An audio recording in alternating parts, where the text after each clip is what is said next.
mission of FSU Coach is to prepare and equip the next generation of coaches and sports professionals with best practices and current research to enable them to pursue excellence. We have 2 academic programs, the online graduate certificate, which is 4 classes, and also a 10-class master's in athletic coaching. Our graduate certificate and master's program can be started at any time, either the summer, fall, or spring. The types of classes that we offer focus on the athlete as a whole person. We focus on the theory and practice, the research, the helping skills. I came to FSU Coach because I truly believed in the mission and the purpose of the program. I think I have my dream job being a head coach at Florida State, but I know there's always more ways that I can help my athletes and better prepare as a coach. If you're interested in going into coaching or joining the FSU Coach program, I would just say don't even think about it and do it.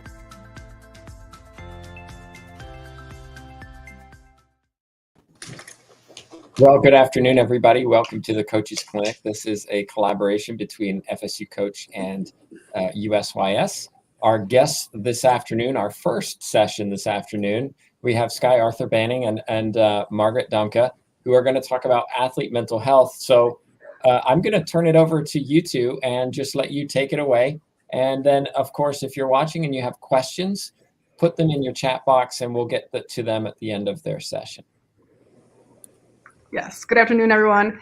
We are delighted to be here, so thank you to FSU and to USYS for having us on with you this afternoon. We want to talk a little bit about how to check in on athlete mental health. So we are the U.S. Center for Mental Health and Sport, and delighted to be the official mental health and wellness partner of U.S. Youth Soccer.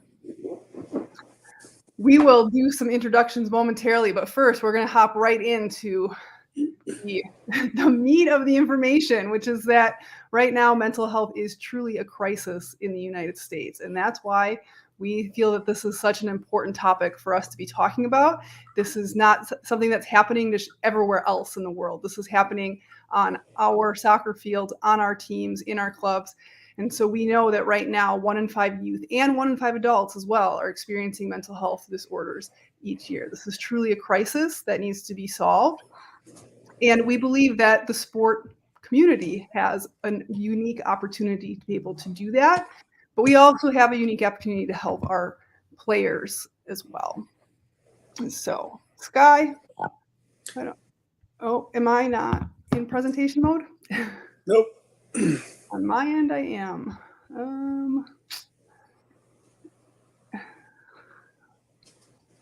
I do not know how to make it into presentation mode for the recording. So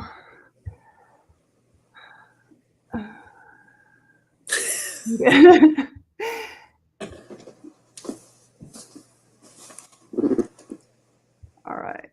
Is it in presentation mode now? Skye? No, I don't think so. It's not in presentation mode. Okay. Can you click on play from start?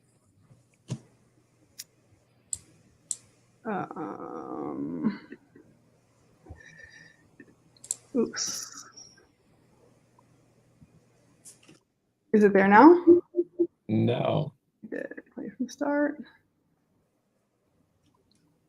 Still no? No. All right, let's do it. You want to do it through the other way? We will do it through the other way. So we are going to have a few glitches with sharing it this way, but it's okay. We will get through. So, Skye, do you want to talk about this slide a little bit? Sure. So we have looked at the number of folks with mental health challenges in any given year. And those numbers tend to be 1 in 5 are what the most current statistics are. And so if we've extrapolated that out to sort of clubs with different varieties of sizes in terms of their clubs, this is sort of the numbers just within a particular club that we've looked at that are experiencing mental health disorders within a particular year. So if you've got a small team, small club with 10 teams, 36 athletes, 2 coaches, and 36 parents are likely experiencing a mental health challenge at any given point throughout the year. Again, a larger team with 50 teams, those numbers are magnified up to 370 folks within your club. And then a larger program still, right, 1,000 or sort of 100 teams. So we're probably looking at somewhere between 15 to 1,800 athletes. 740 folks within your club are likely experiencing mental health challenge. And I think if we put the question to coaches and administrators to say, if you had the opportunity to impact, 740 folks within your club by doing some mental health awareness training, or at least sort of making folks more aware of mental health and reducing some of the stigma, how many directors would go for that? And almost across the board, people are like, yes, absolutely. We want to have an impact in our social communities. And we really do look at sort of the sport community as those social environments. So we do believe that we can use the sport community to make a difference. We are the U.S. Center for Mental Health and Sport. We are not for-profit organization working, as we said, with USYS right now.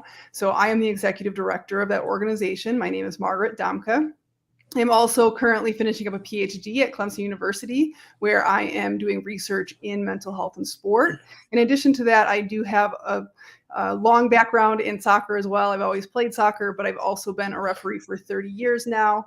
And I was on the FIFA panel representing the United States for 10 of those. Yeah, and I'm Dr. Skye Arthur-Banning. I'm an associate professor here at Clemson University, also doing some research in mental health and sport and sort of just overall amateur and adaptive sport programs. I'm the director of research and development for the United States Center for Mental Health and Sport, and really looking to have an impact based on the number of opportunities that we have sort of seen and the needs within the sport community overall to sort of have an impact, a positive impact in our sport communities. So when we talk about mental health disorders in sport, I know that this slide is a little bit messed up because we're not in our regular transitions, but that's okay. We can deal with it. But when we talk about mental health disorders, first of all, it's important to understand what we mean by that. So a mental health disorder is a condition that would affect one's mood or feelings or thinking or their behavior. Ultimately, it affects your ability to function, and generally is considered to be a disorder when it lasts for more than 2 weeks. And in soccer, the most common mental health disorders that we might see would be things like depression, anxiety, self-harm and suicide or suicidal ideation, eating disorders, and then alcohol and substance abuse as well. So in the United States, again, expanding on this mental health crisis we have, the problem is not the mental health disorder alone, which is a big enough problem all by itself because it makes things very difficult for the person who's experiencing that. And it's kind of this invisible experience that people outside of them may not realize what they're experiencing. And it can be hard to talk about. But beyond just that, also, is that 90% of people who die by suicide show signs and symptoms of mental health disorders prior to their death. And the suicide rates have definitely been on the rise and are 35% higher than they were in 1999. So we definitely need to make sure that we are checking in on our athletes. So often when people die by suicide, others say, I didn't know there was anything wrong. There weren't really any signs. And so part of what we do is help make sure people understand some of those signs and symptoms so that hopefully we can catch things earlier. So part of the reason that we work in sport is because 58% of the country's youth play sport. And so obviously we know there's a large population in soccer as well. And sport has a unique atmosphere where we can address these things. People care about each other. It's truly a community. It's like a family. And so people are willing and want to support each other. We spend lots of time together between coaches and athletes. And coaches are one of the most influential adults in a young person's life and can have one of the greatest impacts on a young person's mental health just by being that role model for them and that being that support person for them. And so what we do is really provide training that is similar to a first aid model, but it is mental health training. So in first aid, you would recognize signs and symptoms of a health issue. If there were an emergency, you would recognize that there was an emergency. You would help stabilize the person and then get additional help. And that's what we do in mental health as well, is help people recognize signs and symptoms We help make sure that people understand how to stabilize someone so that they're not going to harm themselves or others. And then they also know who they should be contacting to get some additional professional help. So what we wanted to do is just sort of provide a little bit of a case study, which we think is a pretty common example, and then take folks through what some of the risk factors and protective factors in sport environments might be. So if you want to progress, Margaret. Yes.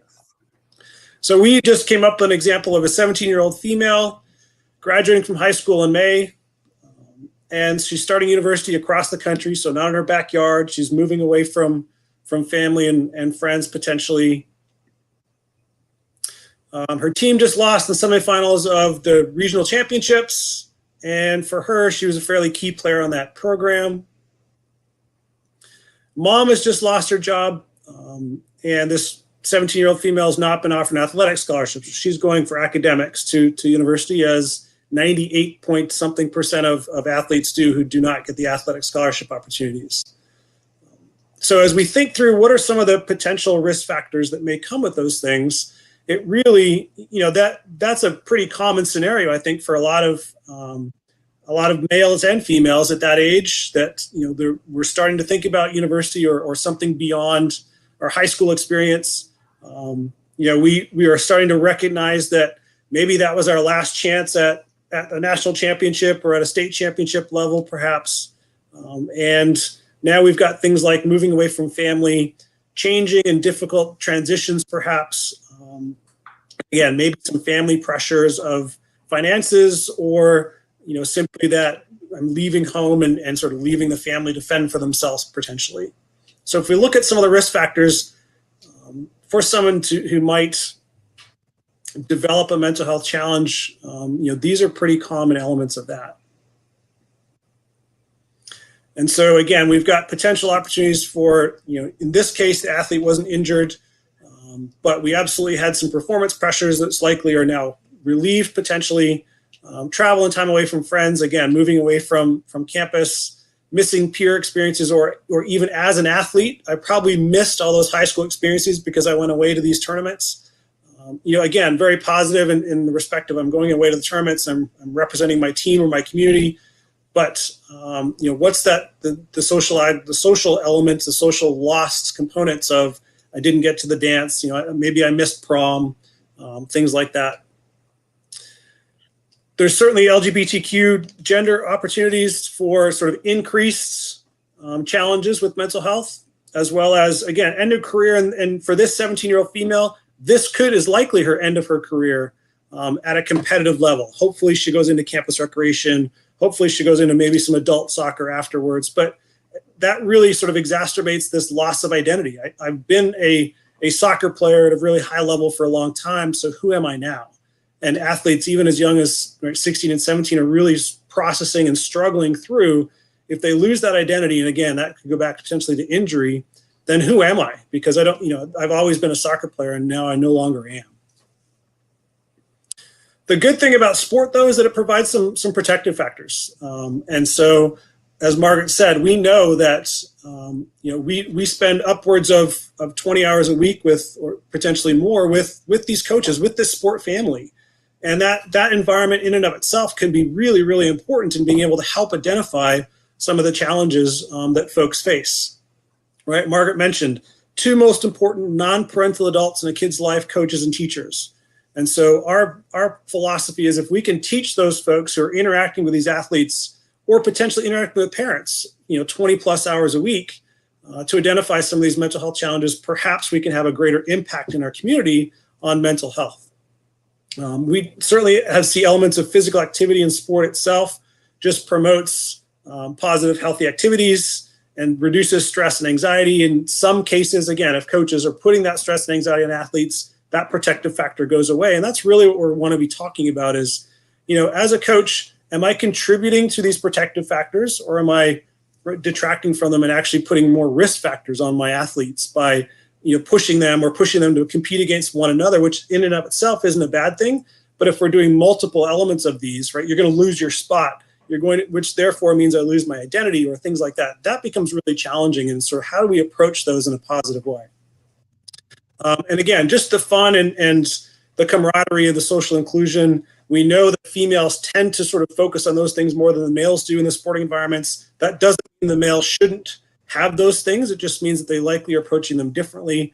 And again, can coaches encourage those types of interactions and behaviors outside of the ball on the field? One of the things that we know is that checking in on athletes as far as their mental health is concerned sometimes seems awkward. It seems like a challenge because it's a topic we aren't really very open about. Things are changing and people are becoming more open about it, but we are not very open about it. And it feels like it's shameful to talk about mental health at all. But we should never be ashamed to talk about the topic, and we shouldn't be ashamed to check in on our players and bring up the topic, because every single one of us has mental health. Mental health in and of itself is not negative. And at some point in our lives, all of us are languishing more, in which we're struggling a little bit more, and at other times to have optimal mental health. And so being able to check on people, this really is not any different than our physical health.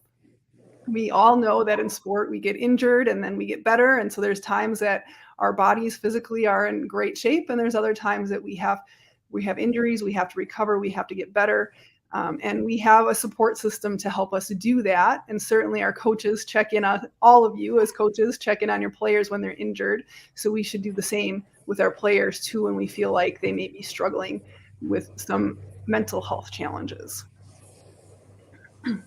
So the key to the conversation, this is another glitch with the transitions, but when we want to talk to athletes, despite it being awkward, when we believe that there may be something going on with an athlete, but they're not telling us, the true key is to just start the conversation. We don't always have the perfect words. We cannot give you an exact phrase to use that's going to work every time.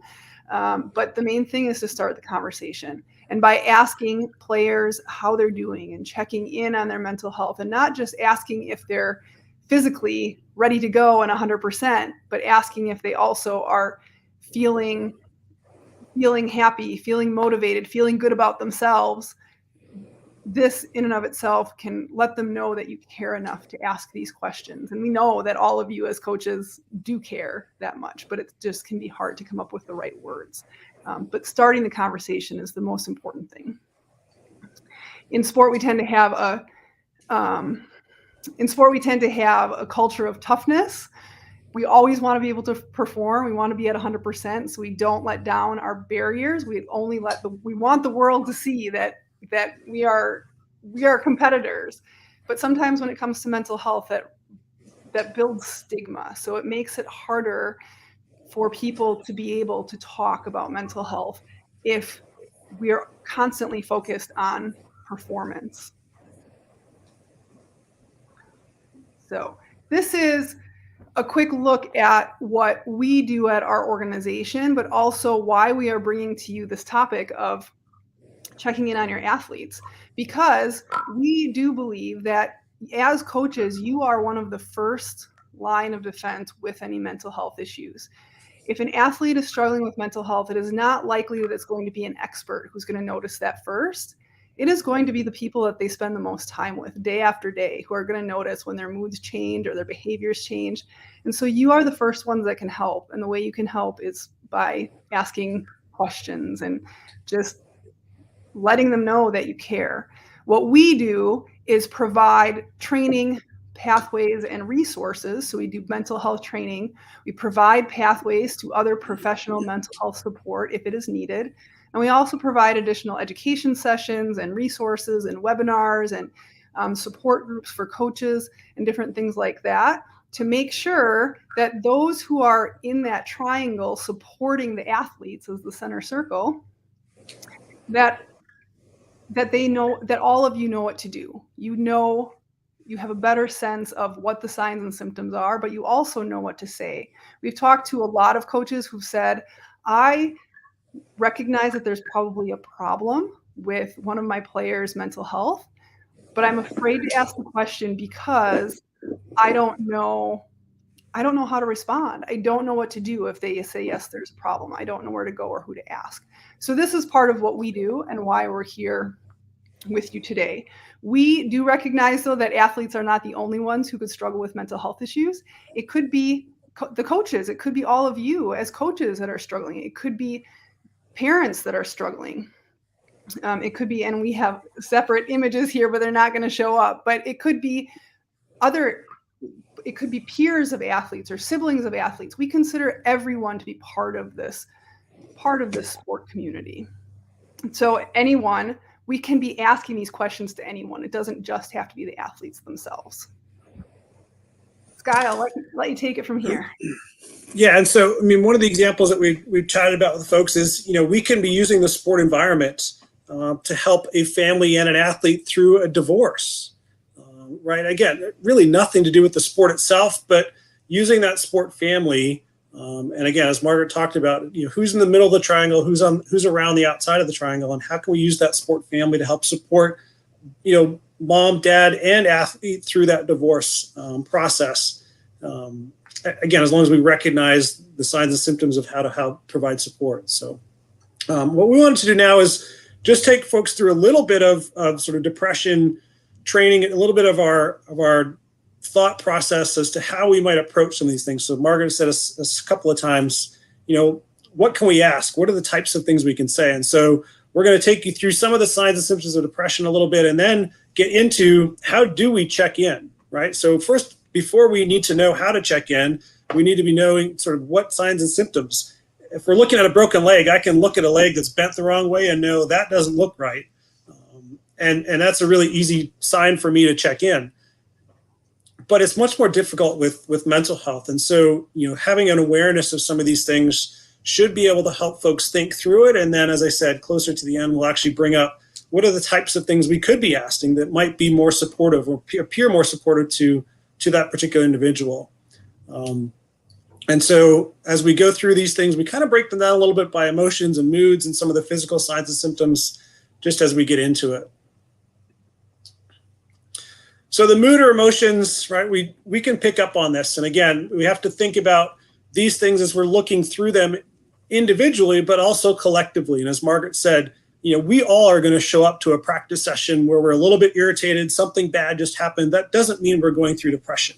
Remember Margaret's comment that we need to see at least 2 weeks or more of these signs and symptoms sort of in a repeated fashion. That doesn't mean we can't check in on the very first day we recognize it, but it probably isn't going to raise red flags until it starts to get sort of further down the path for us. But there's certainly opportunities for us to be checking in. So these may be just emotions that we're recognizing, or maybe some comments that those athletes may have said, right? Low self-esteem or feeling alone. Again, particularly the athlete that's been injured, and do you allow them to travel with you as a team, or do they have to stay home? That in and of itself is, right, that loneliness, I've lost my place on the team. There's sort of culminating effects of all those different decisions that coaches make ultimately about how do we include this injured athlete in our program. So some of the physical signs, again, maybe sleeping too much or too little, eating too much or too little. You notice that an athlete has all of a sudden stopped eating, or, I remember as a kid, always you'd run over at halftime to make sure you got the oranges, right, as a little 8-year-old, and how much fun was that? And all of a sudden the kid is just disinterested or, isn't really want to be involved in that process. Significant weight loss or gain, again, potentially as a result of the eating. Maybe it's the sleep patterns, maybe it's a number of those different things, or inability to concentrate. So again, you've got an athlete that's always locked in, they're always checked on, and all of a sudden they've showed up for a number of different practices in a couple of games, and the switch is off. They're not locked into what's been going on. They're losing that concentration and focus, and it just seems like something's off. And again, we hear coaches say that, something's off with Jimmy or something's off with Kara, and we just sort of think, well, are we doing anything about that as coaches, or are we just saying something's off? And assuming that it's a physical challenge rather than something else. So again, potentially some of the words that might come up. Do you hear them repeatedly talking negatively and sort of using negative self-talk, expressing self-blame? Again, we're all going to make mistakes, and we're all going to try and own up to those mistakes, but is this a repeated pattern for an individual? Being critical or mean to others, again, outside of sort of the context of what may have been happening. The stars ones are certainly ones that may take us to a much deeper level, much faster. So comments about not being here, talking about death or suicide or posting that on social media, threatening to hurt oneself or others. Again, those should be immediate signs for us to be asking questions and be seeking help. That gets into a really difficult conversation for sure, asking folks if they're thinking about those things. But those are the types of questions that we need to be thinking about, we need to be asking. And then perhaps behaviors, and again, these go along with a lot of the examples we've had already, maybe taking too long to complete a task. They're struggling at work, at school, or in practices sessions, again, differently over a period of time than they have been. Maybe they're missing a lot of games that they've never missed a game all season. All of a sudden there's 3 weeks in a row and they're sort of unexplained, haven't missed things. And we can call and check in to make sure things are okay, but we really need to continue to follow that up. And then again, particularly with some of the older kids, the alcohol abuse, use or abuse, are they starting to experiment with things, and is that getting deeper and deeper for them? Yeah, so our next piece is about what we can do as coaches, but really first we're going to cover what not to do, because we think that it's more important that we remember what to do. So we're going to cover that last. We walk away with that fresher, but it is also still important that we recognize that there are some things that we should try not to do when we are checking in on players. So it's important, if a player is struggling and we're checking in on them, that we don't dismiss their feelings or judge their feelings. So we don't want to tell players or anyone else that we're checking in on whether or not they have a right to feel the way that they feel. If they are willing to trust you enough to share with you how they feel, we don't want to ever dismiss those feelings. And we also don't want to give advice to anyone. We can provide options to them. We can provide information to them. We can let them know that if they need additional support, we can let them know that there are options for them to go see psychiatrists, psychologists, to go talk to additional friends, to see school counselors. We can give them options, but we don't ever want to force them into doing something that they're not comfortable with.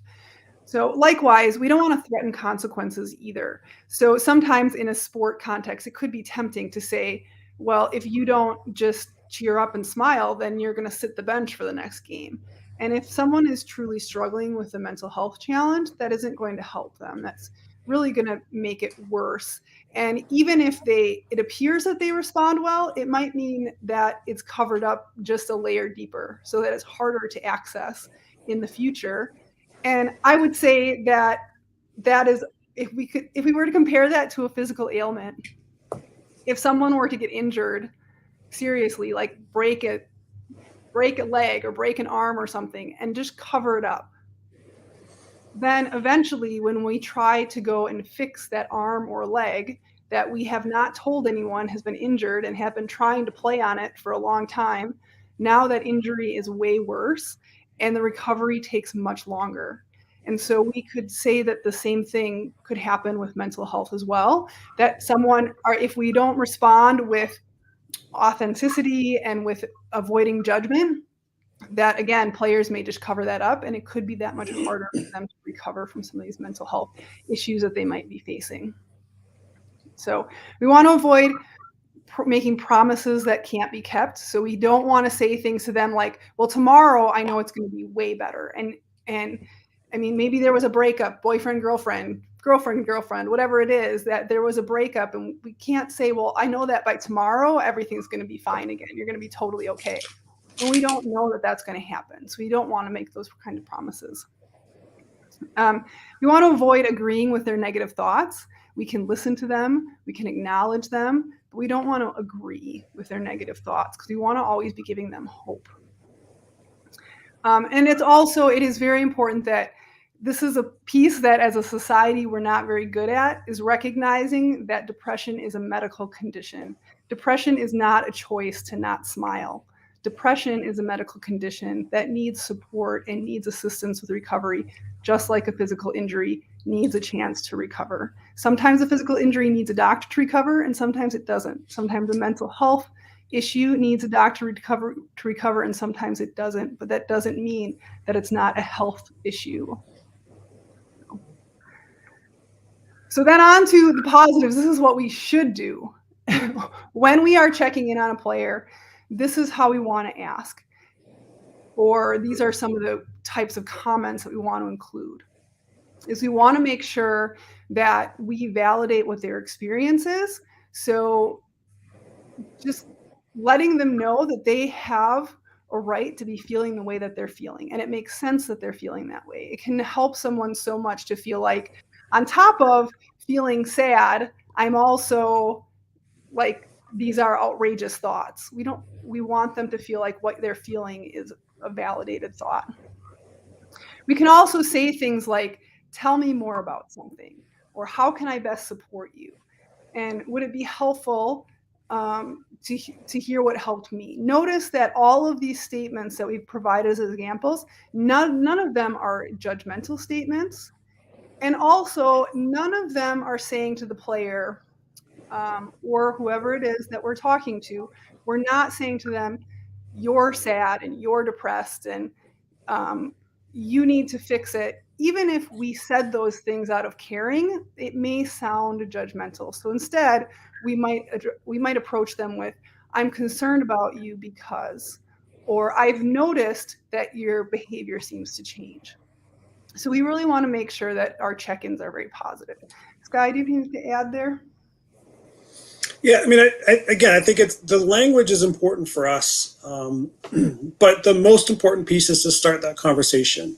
And so if we're asking open-ended questions and allowing them really to provide that opportunity for expression, that's the important piece. And how do we encourage the trust that comes with that as a coach? I realize some of us don't want that responsibility in some respects. And I think that also has to become a conversation with parents. If I notice that so-and-so is acting off for a period of time, are you okay with me asking that athlete I think those conversations have to happen. And again, we realize this is a society where everyone's very protective, as we should be, of one another.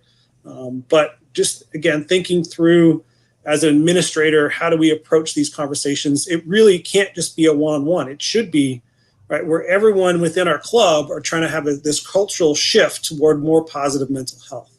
And that comes with that, breakdown of stigma, really encouraging, this was concussion 15 years ago in soccer.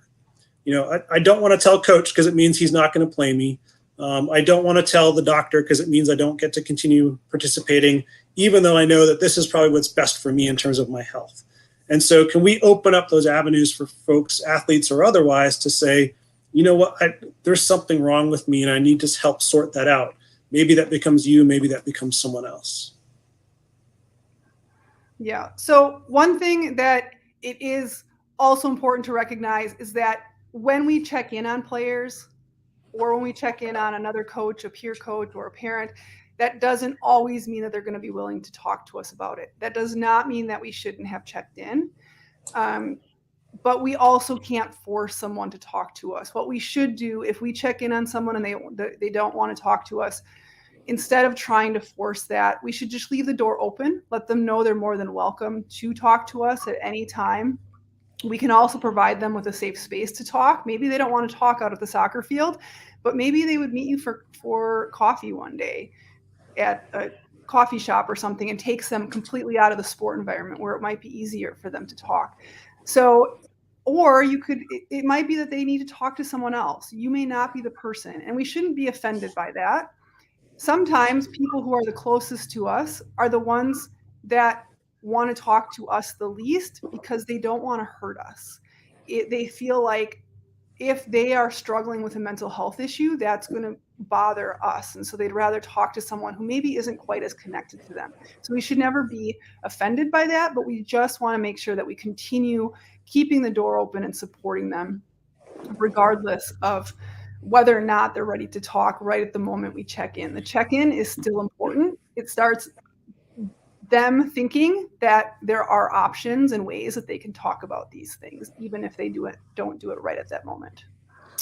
We do need to cover that if you are concerned about safety, though, if you're concerned that someone may may attempt suicide, is having suicidal thoughts, it may be at risk for self-harm, then we don't want to leave that person alone. And then we can call the Suicide Prevention Lifeline, which you see the number on your screen there. 988 is going to be the new emergency mental health line.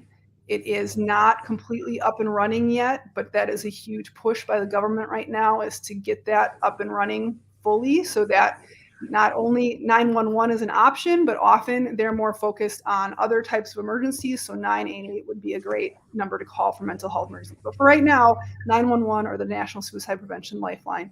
And we don't want to, if you're concerned that there is an emergency, please do not be afraid to use these resources. So I just was going to mention, we still have to keep safe sport in mind, and we realize that. We can't be doing these things on our own with athletes. And so we need to make sure that we've got someone else with us, but we've got to be careful about who that other someone is. Again, if that other someone is not the trusted individual for this particular person, then we need to find out who might be. We need to recognize that might be why they're closing down. But we do want to make sure that, we're still following safe sport protocol and making sure we have the two deep leadership and things like that. But at the same time, how do we engage in those conversations to be productive and healthy, and not sort of be afraid for that person to speak up because of the consequences that might come from it. So what else can we do? And again, for us, this is about how do we make the whole sport environment more aware before the crisis occurs. And it's unfortunate, but we often get the phone calls from clubs because they've just had someone in their club die by suicide. That's tragic, and we try and take them through that sort of crisis intervention process. But then we can't come in a week later and provide the training. The motions are still too raw for folks. So if you can, and again, even if that's not us, if it's someone else in your community that can provide some of the training for the folks within your club, that's the most important piece beforehand. Again, as Margaret said at the beginning, this is first aid CPR. We're not asking anyone to be an expert. We're just saying, can we develop some skills, again, put more skills in our tool belt so that we can have an impact in our club and in our community. And that really is what it is about for us. As I said, talk to parents about it, make sure that as a club, we're all on the same page and we all want to help. If you noticed in our initial graphs, there's just as many parents as athletes. If we go by the statistics, that are struggling with mental health in any given day. And so how are we impacting the parents or providing support for the parents?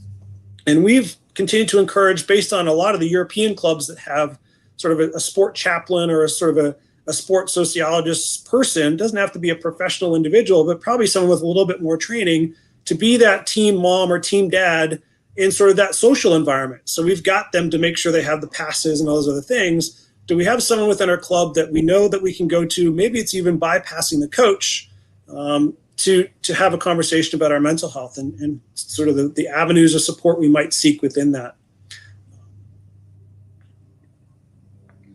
Yeah, so thank you, Skye. That really wraps up what we had to present for today. And so we appreciate you being here, but we hope that you have some questions for us. We'd love to continue the conversation about pieces of this that you have more thoughts about and more to talk about.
Tim, I think that might be your mic. I'm not sure.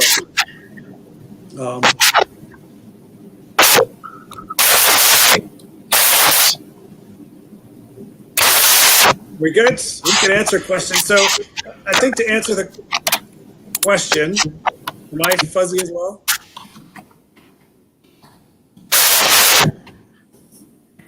Try again, Skye. All right.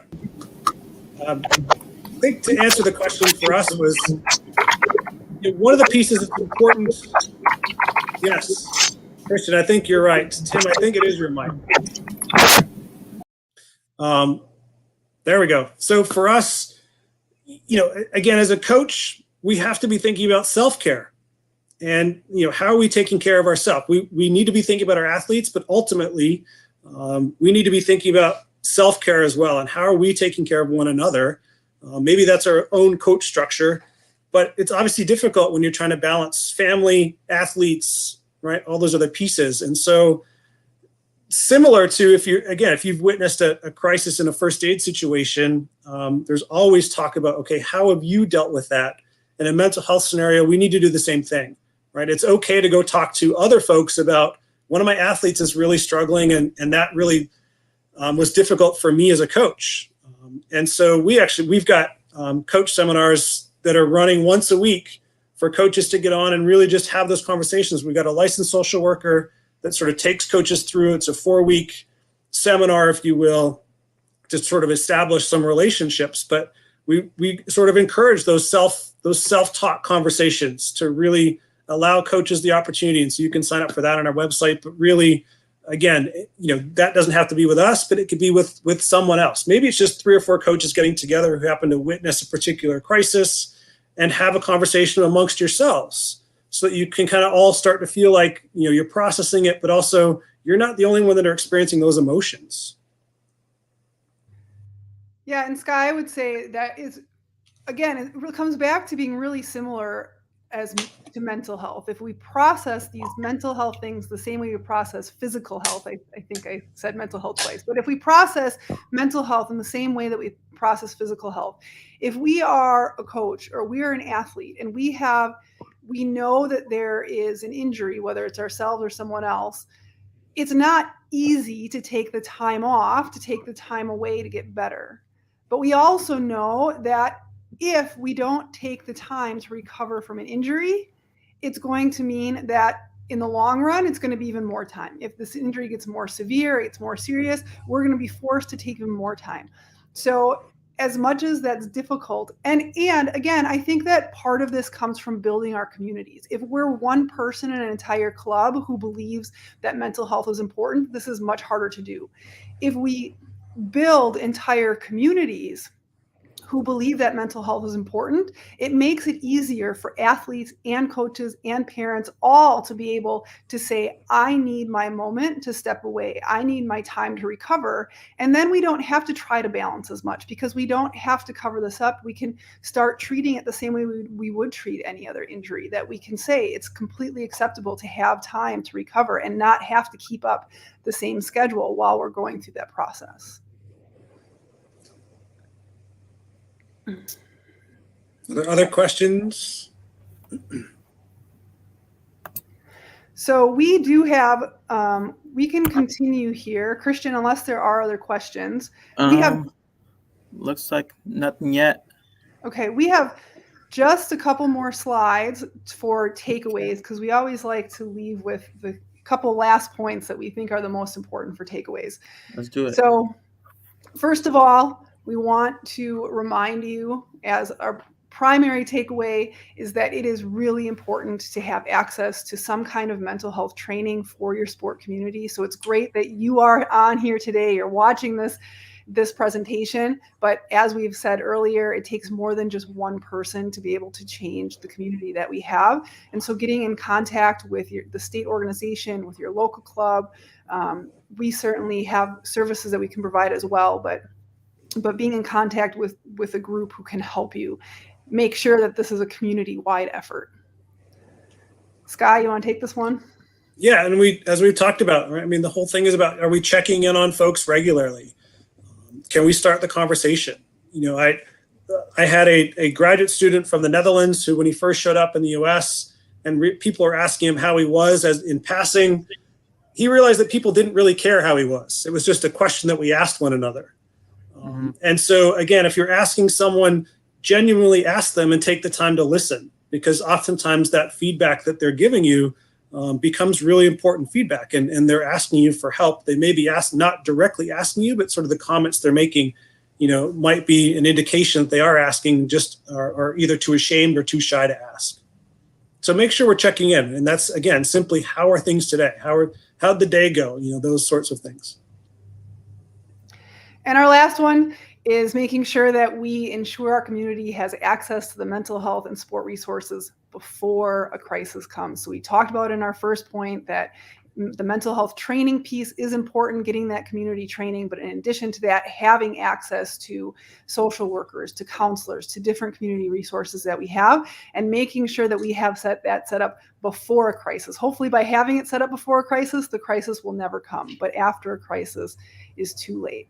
So we really appreciate everyone being here with us today. And again, as an FSU coach, thank you so much for having us. We love being on. And also thank you to USYS as well for being a partner and for having us be your mental health and wellness partner, and for everything that you do for players around the country for their development as both players and people. Yeah, we appreciate it. All right. Thanks, everybody. Can you hear me now? Yes. Yay. I have no idea what happened. Literally no idea. But thanks, everybody, for joining us. And, of course, if you have questions, you can reach out to both presenters. We have another presentation coming up in about 10 minutes. So stay tuned. We'll be back in 10 minutes for our next one. But thanks so much for watching. All right. Thanks, all.